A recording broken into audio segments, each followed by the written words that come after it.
Should someone have to have a government-issued license to drive a car? Hell no. What's next? Requiring a license to make toast in your own damn toaster? The license to drive? You know, I'd like to see some competency exhibited by people before they drive. Whenever the libertarians come out en masse, you know something unhinged is about to happen. Have stricter gun laws? Test to drive a car? Do you think you don't have to have an IQ test to have a gun, do you? Well, you actually have to take a test to drive a car. You need to learn how to drive it safely. You think you're smart enough because you took a test.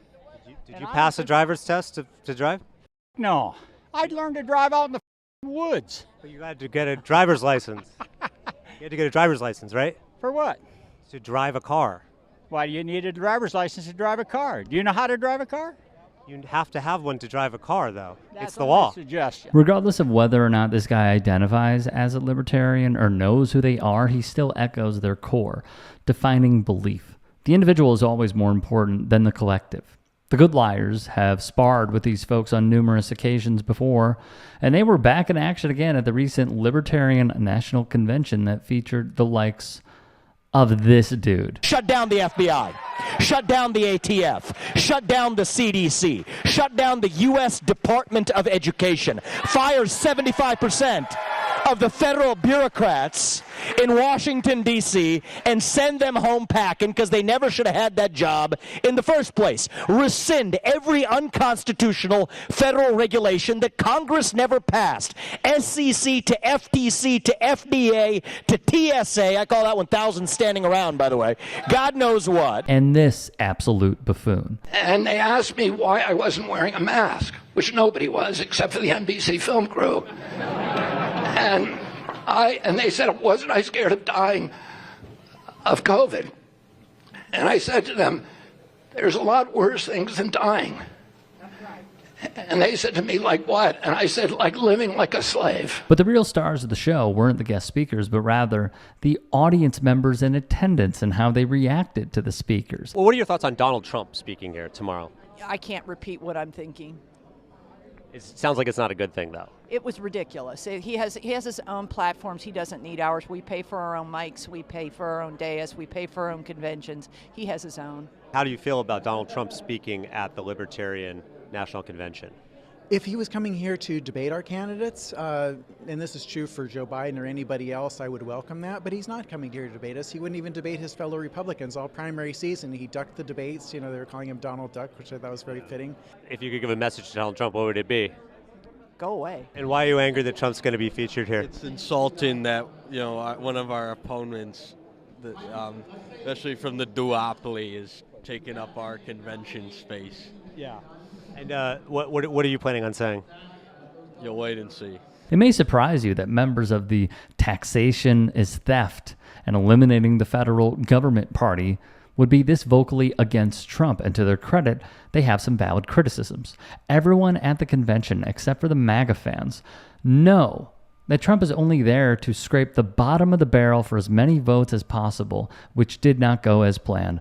A lot of people ask why I came to speak at this Libertarian Convention, and you know, it's an interesting question, isn't it? Trump was visibly shaken after his entrance received this response.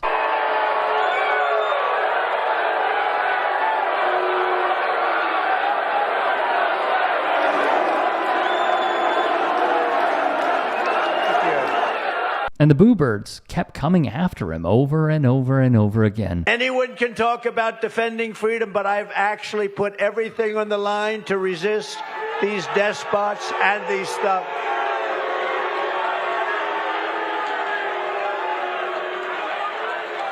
Now I think you should nominate me or at least vote for me, and we should win together.